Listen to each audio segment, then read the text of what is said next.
Hello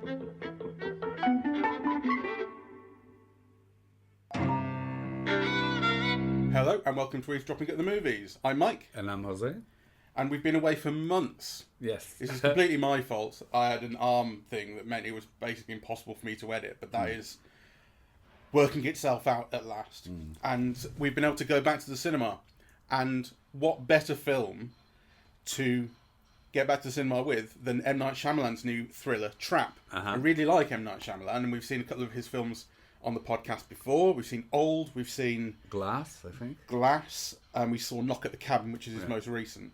And this is Trap, and I had a fantastic time. First thing I will say is there will be spoilers coming up. This is M. Night Shyamalan. You know, he has films with twists and revelations and stuff. Although the other thing I will say is that this isn't your typical, like, he's the guy with the reputation for the big twist ending that changes the whole thing you've seen.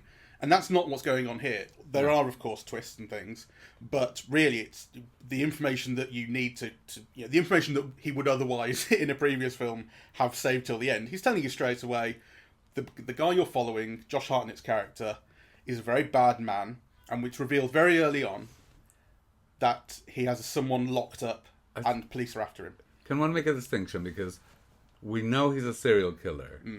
Yes. From early on. From early on. So, you know, obviously, in some ways, by definition, he's a bad man. But throughout the beginning of the film, he's a doting father. And I thought that was really interesting. Yes. Yeah, that is conceptually, I think, fascinating, yeah? A loving father with his daughter at a concert, yeah, but who's also a serial killer. Right. I thought that was kind of a fantastic... It's just an interesting concept. It's high concept, and you know, M. Night Shyamalan in recent years, probably over the last 10 years or so, has really bet on himself because he kind of lost favour. He certainly lost favour with audiences because he had a string of films that weren't very popular, and I think then the studios lost faith in him as well. And he took a bet on himself, and he started self-funding his films, starting with, I think, The Visit in 2015 or so, which I haven't seen. I haven't seen And that. Since then, he's been, you know, making a success of making these films himself, and he's been doing very well, and we've enjoyed the films that we've seen recently. We have. And I enjoyed this one very much as well. I mean, I'm not sure how good it is. Like, So we'll begin to explore, I guess. But the first thing is, I had a fantastic time.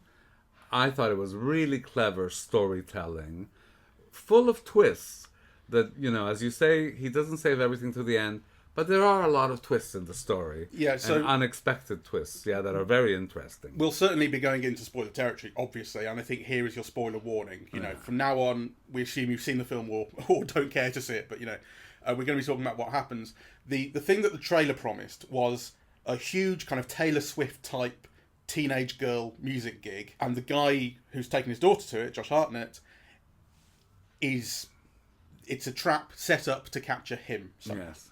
That's kind of, from what I remember from the trailer, it was a pretty thin sort of, that's just the concept, right? And that was very interesting. Yes. And by the time you get out of the theatre in this film, I was thinking, well, I hadn't like sort of kept track of time, so I thought, oh, maybe we are near the end. But it all felt a little bit thin. Like, essentially what the film has done for the whole section that you're in the theatre, or the arena, I guess, is you've been on his side, and the film is set up 1,000 ways for him to get caught. There are police all around, he's hyper aware of them, and it's constantly been setting up little ways that he can maybe try and get out, and then it shuts them off, or he has to improvise, and the film's doing a lot of that. So by the time he does end up figuring a way out, I didn't see where else the film would go, and then it goes in a whole other direction, where the pop star, who has become part of the sort of plans, the improvised plans of Josh Hartnett's character, takes the initiative herself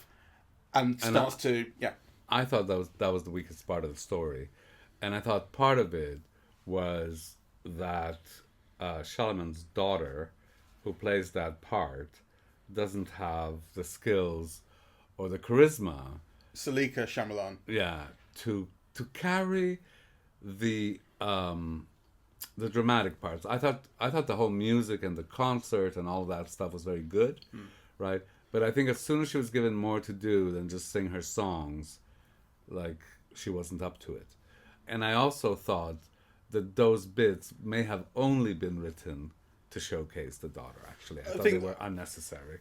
I mean, I think it's a role that's been written for his daughter. I think, and from what I read, because I didn't know this, and from what I just read about her, she apparently is an R&B performer previous to the film, which was interesting because when I was watching it, I was thinking she's just plausible enough as this star. One thing that she isn't doing, which I would expect from this kind of show, is big dance performances. She has backup dancers, but she's not doing an awful lot of dancing herself, and it kind of becomes, it sort of seems obvious that she's not a dancer, and that's why she's not being asked to do that. And I thought, okay, well, there's a lot of stuff in this film, and this kind of film, which I will just buy because I'll go with it, you know. And like, for instance, the thing about how I mentioned to you during the film, they had this thing about they saw on CCTV when they were trying to identify this killer, that he had a tattoo on his wrist. And then you see the tattoo on the wrist, and it's tiny. And I'm like, there's no CCTV in the world where you're seeing that tattoo. But I'll go with it, because whatever. The film's saying it's a way of identifying him. I'm cool with it.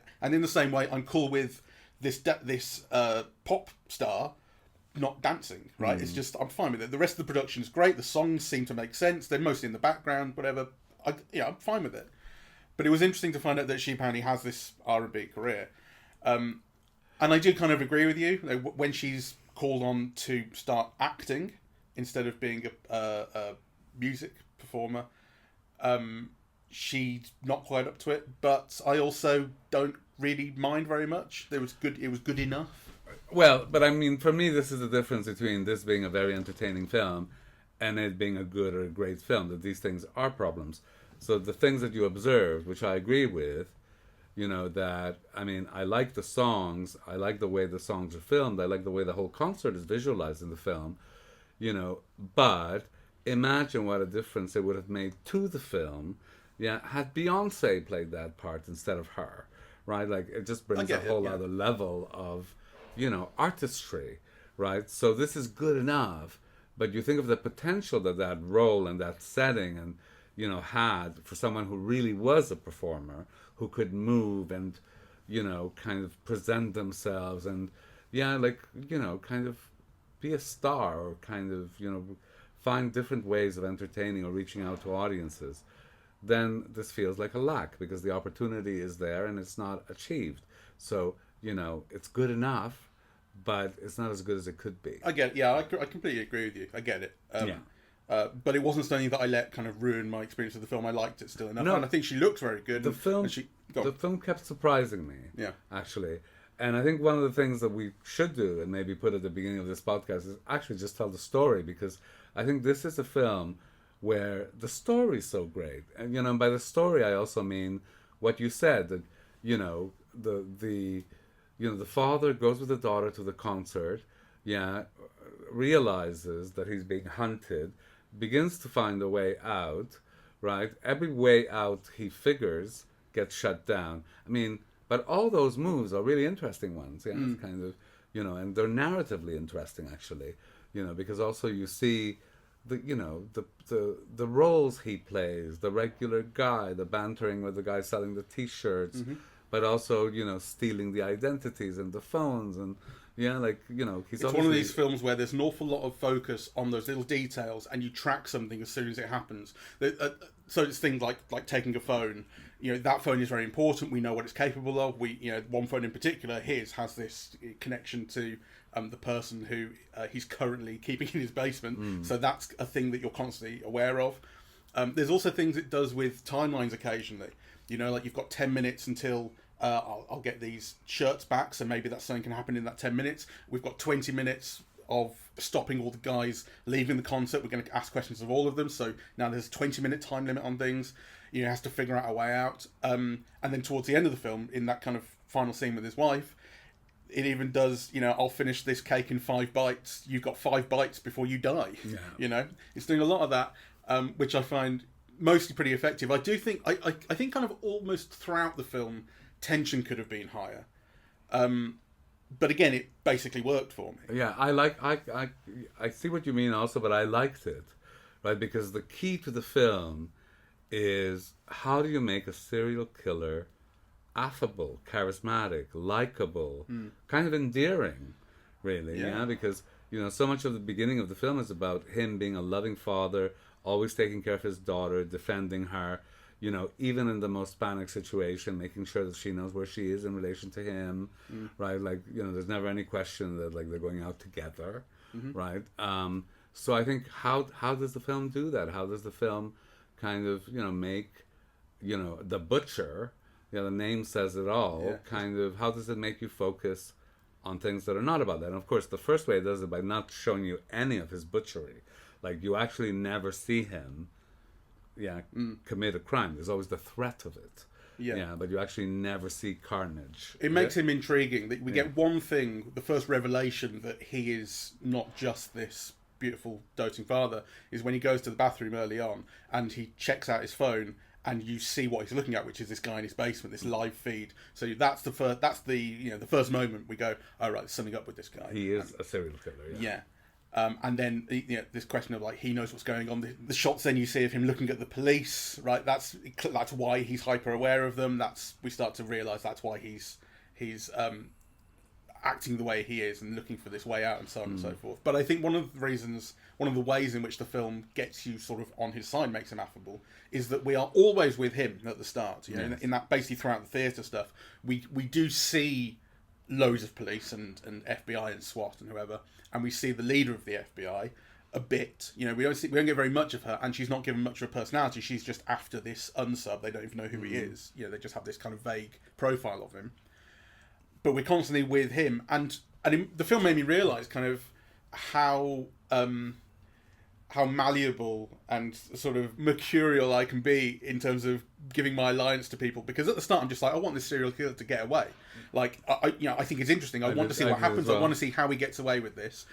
And then when the tables are turned and he does get away, but he's with Lady, what's her name? The character. Lady Raven, the pop star character, and she, you know, as I say, takes initiative and starts to run things. And with her, I want to see her catch him. You know, and it's not because I'm particularly in favour of either character that I like them very much. Maybe that's the fault with the film, that it hasn't made me like them enough to want to see them succeed through to the end. But it's just that I want to see what happens. I want to see how this new objective is achieved. But the film structurally is so interesting because, as you say, I would say for the first half of the film, you're constantly with the father, with Josh Hartnett.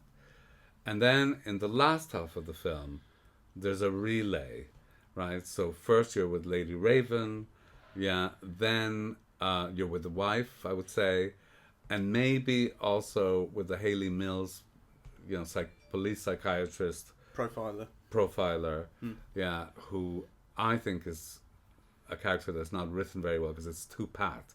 It's like she's got all the answers, right? Like, because he will do this, he will do that, and she's always right. We know the kind of guy this is and the kind of car he drives, and we'll definitely catch him and so on. So, and actually, I thought that was a problem because, you know, it would have been nice to have had her make a mistake. It would have offered some tension or some problem. She's always right. All of her profiling is the film just, you know, takes it for granted that she is right.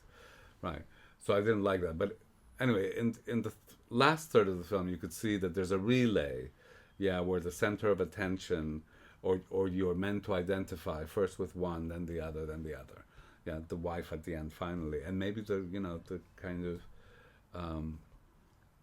the girl is different, the daughter, because there it's just, you are seeing her through her father's eyes, very loving and likable and, enjoying herself at the beginning, very smart, right? And then kind of that interesting embrace at the end, where, I think, she runs first to her mother, to her father, and then to her mother, which I kind of read in a Fred and Rose West kind of way. I don't know if I told you, but I saw this documentary that I thought, because so the children are all speaking about these terrible serial killer parents. And not only that, but they were abusive. Oh, yes, my father raped me. Yes, he would tie me to the loo and beat me and so on. And then they would start crying and say, but he's my dad and I love him. And I thought, oh my God, I'll never experience that kind of love.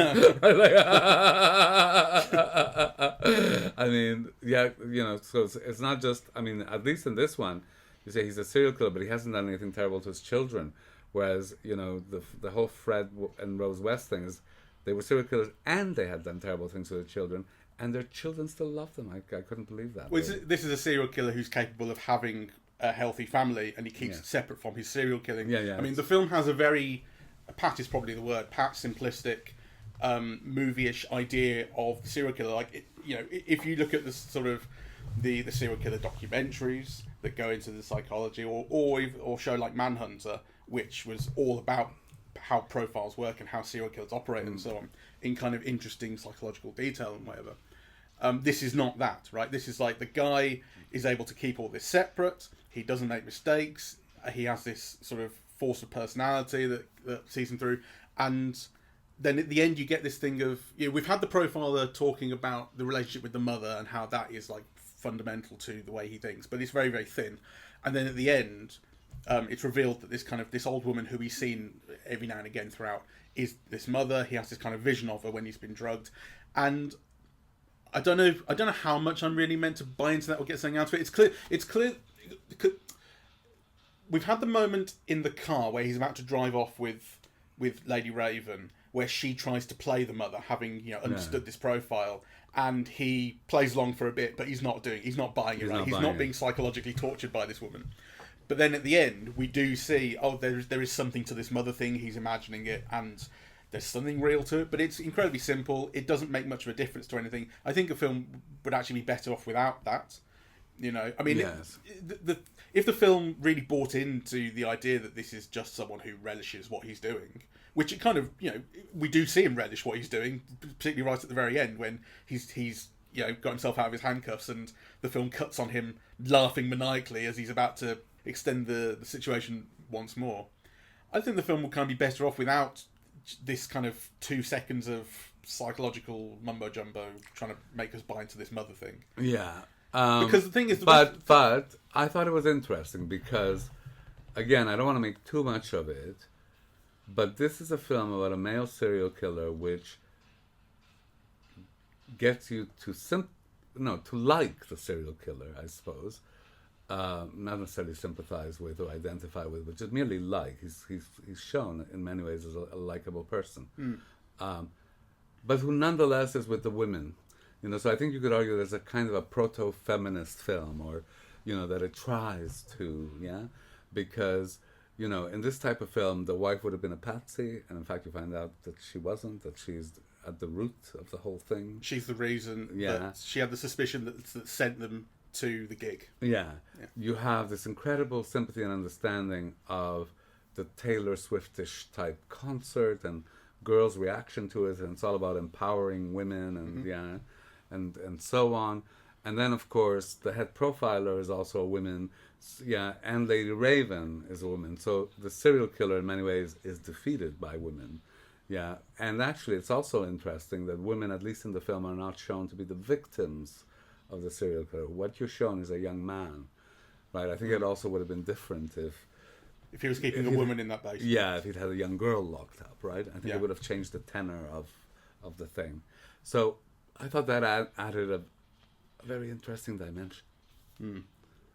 Yeah, it's interesting. It's funny to say that I just think the film could have done with being a little simpler in that respect. Like, I don't mind the fact that it has this quite silly or unsophisticated idea of the psychology of the serial killer, but then what that means is that when it does do this little bit of detail in this mother thing and it tries to really make you buy it, I'm going, no, I preferred when it was being kind of daft. Like, I preferred it when what I got out of the butcher character was that he just relishes being in this situation. He relishes killing who he's killing. We don't really have an idea of why he picks who he picks. That's such a key thing in the profiling thing, for instance. And you see that in, like I say, these documentaries and other dramas. You get this thing of here's why he picks who he does. We don't know why he picks this guy, right? That's not part of the profile. And I'm fine with that. I'm fine with him just picking someone because he likes doing it. The film is not about that, I think, in a way. The film is about this guy going to a concert with his daughter, and through the whole beginning of the film, you realize, he realizes that actually the whole concert is set up as a trap for him, but he doesn't go in there thinking that. and he doesn't go in there, with the intent to murder or to commit a crime, or though he's got something underway in the background, right? So the film is about something else, right? It's about catching a serial killer, yeah. But this whole thing of like the profiling or who he's killed before, that is kind of almost not even there. The whole thing is about his relationship with his daughter, his double life, his entrapment, and how he gets out of the various traps, right? Yeah. And actually, that's where the film's at its strongest, and that is most of the film, right? Yeah. So this thing about this background, we shouldn't overemphasize. It's just the thing that I find kind of a little flawed. But like when the film is essentially in real time almost, and when the film is following him in the moment, figuring out what he's going to do, putting these time limits on things, giving him a particular obstacle or a particular goal, like an opportunity, like the thing of when the floor opens up and the other pop star emerges. It's this opportunity for him to escape, and will he be able to take it? But he can't convince his daughter to explore underneath the stage, and so the door closes. He's got to figure out something else. When the film's doing that, it's very good because it's just this. It's a bit of it's caper, too kind of light a word, but like that's kind of what it is, right? I don't care who this guy's killed. I don't care that he's got someone in his basement. I want to see how he escapes right now. Yeah, exactly. So I loved all of that about it. I mean, I think the film is exciting in its storytelling. I do think that a lot of that comes from the story, the way it's written, the way it's conceptualized, and the way it's told. Though I must say, I was just kind of reading a little bit just now to make sure I got the names right and so on Wikipedia, and I was told that he storyboards everything, right, and that they originally were going to make it in 4:3, and then and then they decided to make it in 1.85, and you think, with all that storyboarding, why is the film so visually underwhelming? I agree with you on this, and it's not something that I would normally think of with Shyamalan, because one thing, and I think I've said this when we've seen his previous films on the podcast, is I'm always so interested to see the kind of shots he'll come up with. He has an interesting eye for an angle or a composition, and there are elements of that here. But for the most part, it's really functional filmmaking. And I feel like, I think wanting more tension to be drawn out of the various challenges and opportunities and whatever, that partly comes down to the way they're shot. I think you can draw more out of that. You can heighten things. I think I want more of a feeling of the scale of the arena and the show. It's like really needs to look like a massive show, and clearly the production is kind of there, but it's not being shown off the way it could be. Again, there are 1 or 2 things that I'm fine with. Like, I'm fine with the fact that they can basically talk to each other in the concert hall at a normal speaking level and hear each other. Like, it's a film, I don't care. You normally have to be shouting. I don't mind. But there are things that he could be doing more expressively or more interestingly with the camera, which, as I say, not something I would normally criticise about his work, because that's normally something that I like the most about what he makes. Yeah, it's just something I noted. I think I would have liked more, because you get a lot of the shots of the girl screaming and the girl enjoying herself and the girl mouthing the words and obviously so fully identifying with the performer, which is what you get recently, at least, with all these with the Taylor Swifts and the Billie Eilish, and they're sources of great identification amongst young girls, right, which is lovely to see. But you do want at least a hint of what it is about that performer that is causing it. That is causing it. And I think that was, to me, a little bit missing. That there was so much emphasis on the girl's reaction, but not enough on that communication between the artist and that audience about what is it about these songs or this performer or that causes this adoration. I sort of agree with this, but it's interesting. Like, I was thinking, one of the reasons that all of this music sounds so plausible to me as a very successful pop star's music is that it's kind of very well produced, all the chords are in the right order, and I've kind of heard it before. And I get that. And I was talking to Matt about this recently, and I was thinking, this is kind of a half-baked theory, and you can put this down to just the ramblings of an old man who's saying all music's the same now and it was much better when I was a kid. So maybe that's it. But I was thinking, you used to have tastemakers in music, like John Peel on the radio and things, and they would play stuff that you'd never heard before, but he could turn someone into a sensation, or a music video could do that, or you would just like go down the record shop and just buy the latest records, and it didn't necessarily matter what they were. You just wanted to hear what was the latest thing, and there was a huge amount of variety came out of that in music. And these days, with music being streaming, you have the algorithm. And what the algorithm, in kind of scary inverted commas, does is it takes what you like and listen to, and it gives you more of that. And maybe that's something that is genuinely making the most popular music a bit more generic than it was. Yeah, I'm not sure, but I mean, I think it's all much more. I see it in a much more positive light than you, because I think it's interesting that ever since we got into these different models of distribution, what you have almost for the first time is a preponderance of women artists selling massively more than the men. Yeah. So, the Taylor Swifts and the Beyoncés and, all of these women are kind of selling phenomenal amounts. Like almost no men can touch them, really. And clearly, I think that has to do as well with what the music is, with what it means to people, with people coming into it, in different ways. I mean, I personally don't much like Taylor Swift's music. I do find it generic. I've tried to listen to it, and I'm sure the lyrics are very significant to people. I don't get it. I love Beyonce and some of the others, and I don't much keep up with new music. But I thought it was very interesting that this type of performer with these types of music are also reliant on a completely different type of mediascape. So, for example, I am a big fan of Rosalía, who's the Spanish equivalent artist, who's internationally famous, right? Even in English. She's one of the top selling artists in the world, right? A lot of it has to do with TikToks, with moments of a concert that are considered so great that they get replayed and twittered and viral and and so on. So in a film like this, Lady Raven is also meant to be that kind of person. She in fact uses her fan base. She uses her TikTok while she's locked in the bathroom to say, find this house where this guy's been kept. Yeah. So which is a fun. I mean, I think it's also supposed to be funny. I like it. Yeah, I like it.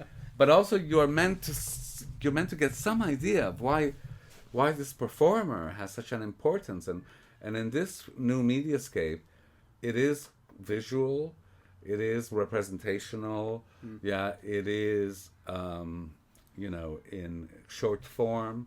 It wouldn't have been hard to convey that Lady Raven character in those ways, to make her electric somehow. And I do think it's a major problem. The film just does give you a very generic idea of what a pop star like this is like, and what the fans are like, and we see kind of in a sense more.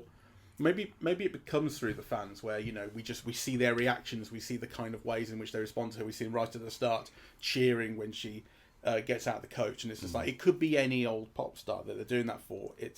And maybe the film has a very generic idea of what this kind of music and what this kind of pop star is like. And I would argue a not very good pop star, because there's that moment where the young girl goes on stage, to perform with Lady Raven. And there's this moment of ecstasy where, at first she's very shy, and then all of a sudden she takes off and she's doing all these dance moves and so on, right? And you notice Lady Raven is there like an old shoe, right? Like she's not responding, she's not performing, she's all stiff as anything, right? And really, that moment should have been one where, the child gets this moment of ecstasy, but actually it's because she's sparked by this powerhouse performer who's dancing with her or to her, or That's also not this old stick. That's also a scene that's not filmed to show that off. I mean, the film. So they've got backstage, which is why she's going to be performing with her. They've been brought backstage to do that, and we mostly see that scene from this 3/4 behind the stage angle from Josh Hartnett's perspective, watching her, and then occasionally we get a shot of him also keeping an eye on the cops down below. But it's from him looking at her, and I think you could do more with seeing them from the front on, see it from the audience's perspective. What does this look like? I think that's a bit of a failure of the film. I want the perspective to be slightly different here. Like we don't always have to be keeping an eye on the cops. We can, because also the thing is, Josh Hart, I think genuinely at that point, from the character's perspective, he also gets a little bit lost in that performance. He loves his daughter, and that's what I feel like I see in that sure. in that moment. So we should feel that too. Well, I don't think we do. There's a few things happening in that scene, right? Because there's Josh Hartnett loving what he's seeing of his daughter, being proud and so on, while also trying to find a way of escaping. Yeah, there's also what is happening on stage, and then there's the response of her rival and her mother in the audience, which is very poorly filmed. Yeah. Right? Like, I mean, you have a sense that the daughter and the mother argue, but you don't know what it's about. You don't know if it's jealousy. You don't know if the daughter is blaming the mother. Right, like you get a sense that that's what might be. The daughter's just pissed off that the girl she doesn't like at school has managed to get on stage with her favourite pop star. I know, but why is she throwing, and she's like, at her mom, and she's having a bit of a tantrum. But yeah, you're right. This could be better shot. It also could be better edited. I mean, the moment that it cuts to her and her launching the drink in the air is like 2 frames. Like just give me a little bit more time to acclimatise to the scene and then have a. I thought the cutting was a bit off there. Yeah. And now I suppose, to move the conversation on to, what is the film about? What are its themes? Right? Like, what is it saying?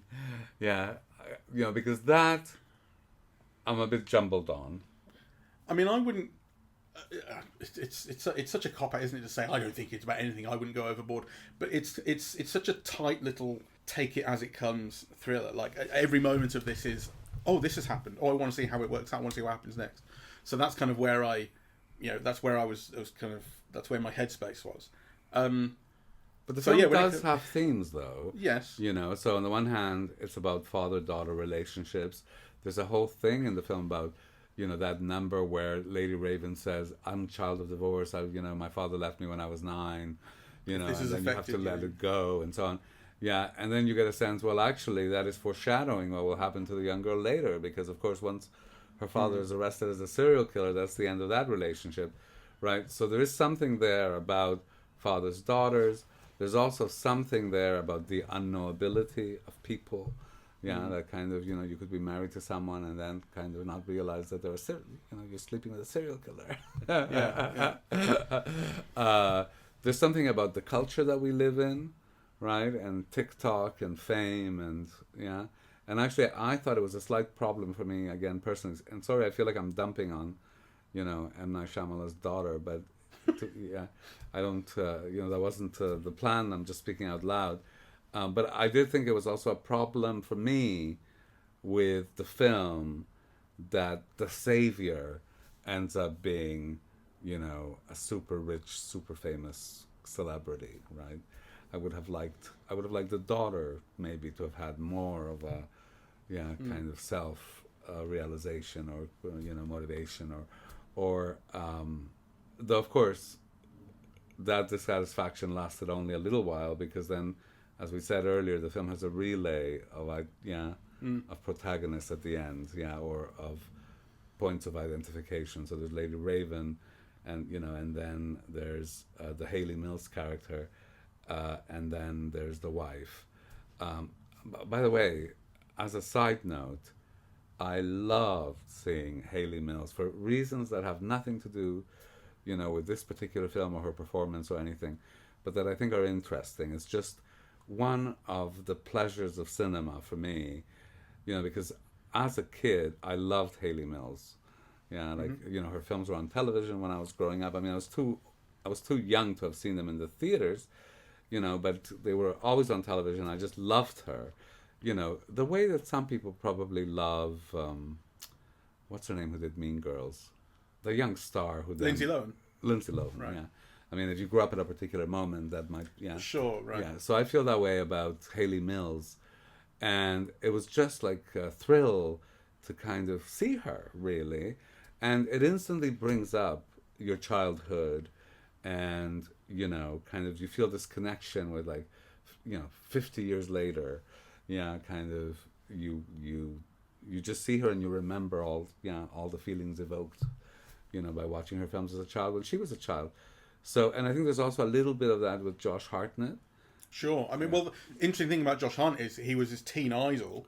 Yes, he was huge. We feel, I say we, but feels like we haven't seen him in. Well, he's had a career that's kept on going. But what's the last thing that he was big in? When was he last big? 15, 20 years ago? Sure. I think my understanding of that, from reading interviews and so on, was that it was a choice. Yeah, Sure. that he didn't want that level of fame. But it's nice to see him 20 years later or 25 years later, and he looks his age, yeah, but and to me he looks better, because when he was younger he was almost too handsome, yeah, with he was so thin with those cheekbones and so on, whereas now his face is filled out, yeah, he is kind of middle-aged, right, and I find him much more likable and appealing and kind of real, right, because I suppose the thing about kind of film stars is kind of they're always meant to be idealized versions, but also so they're meant to be like extraordinary, but also they're meant to be ordinary, right? And I think the ordinary dimension of Josh Hartnett was not really revealed to me until this performance, right? Yeah, where you could easily see him as an ordinary guy. He's a very plausible, fun dad taking his daughter. Yeah, That's absolutely. right. And and he doesn't have, he's still, I think, for me, very attractive, but he doesn't have that dazzling, remote handsomeness that he had when he was younger. Right? Yeah, so. I really enjoyed the way in which he handled the kind of transitions between the more kind of workaday dad and the monstrous, enjoying himself, killer stuff. And it's slightly hammy, but I think it really works for this. I think it's the right. And how can it be more hammy than at the end when he just starts breaking into laughter in the thing? But I thought that was the only hammy moment for me, actually, and I thought it was really warranted and so pleasurable to see. Okay, so we can maybe, hammy is a word which we can play with, agreeing with or not. But I think as the facade drops and his hope of not being discovered fades, and he knows that they know who he is now and so on, he kind of more openly embraces, the character more openly embraces the monstrousness of himself. He does. And to the point where when they finally capture him as he's trying to kill his wife, but she's drugged him, the SWAT come in and they tase him from like 5 different sides, and he's filmed almost like King. He's got his top off, so we've got the Josh Hartnett with his top off thing.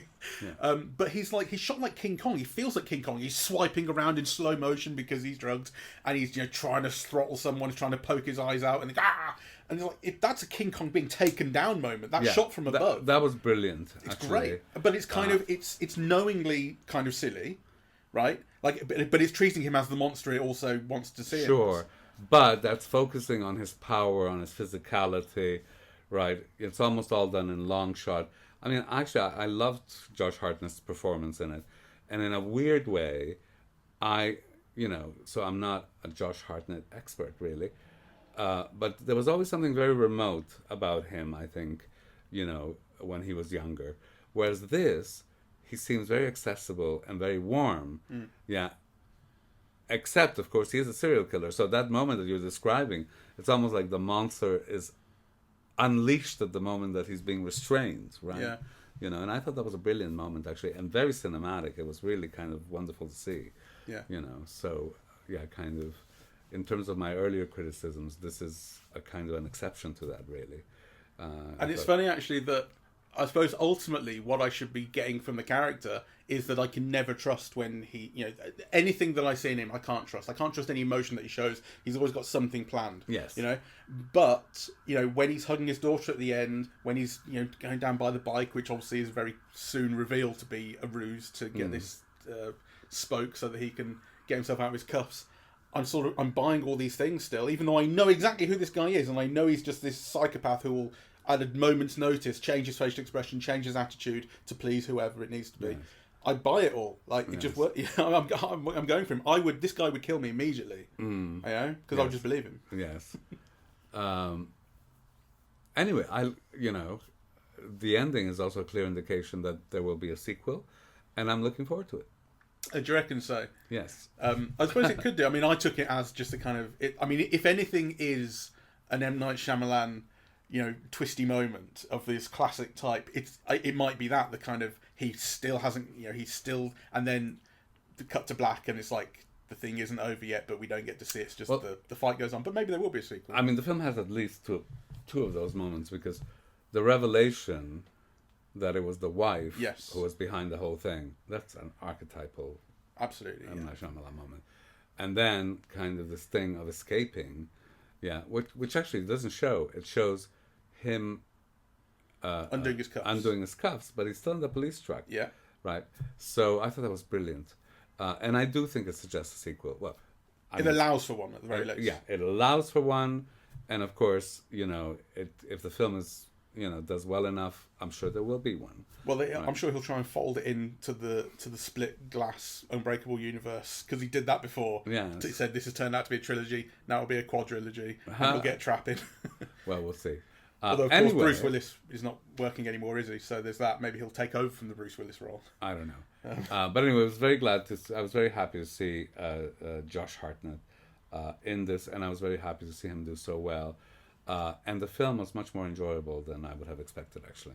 Yeah, I mean, I think it's just not his best work, and Night Shyamalan, that is, for the reasons that we've said. Mostly, really comes down to the feeling that it could have drawn out that tension more, and so on, and been shot more effectively, more interestingly. But it's a very effective, nonetheless, thriller. It is. Though, kind of one of the things about truly great films is that you feel that they reverberate. You watch them again and you see how every tiny little piece fits, right? And you see new things each time you see it. And, you see how that new thing that you saw connected with, something either earlier or later in the film, or, the various levels of the film, how they mesh together. You don't get a sense that this is that thought out or condensed or tight a film. There may be some of that. Like, I wonder whether, with that final revelation that the mother character had this suspicion that he was the butcher, and gave the hint that led to this trap.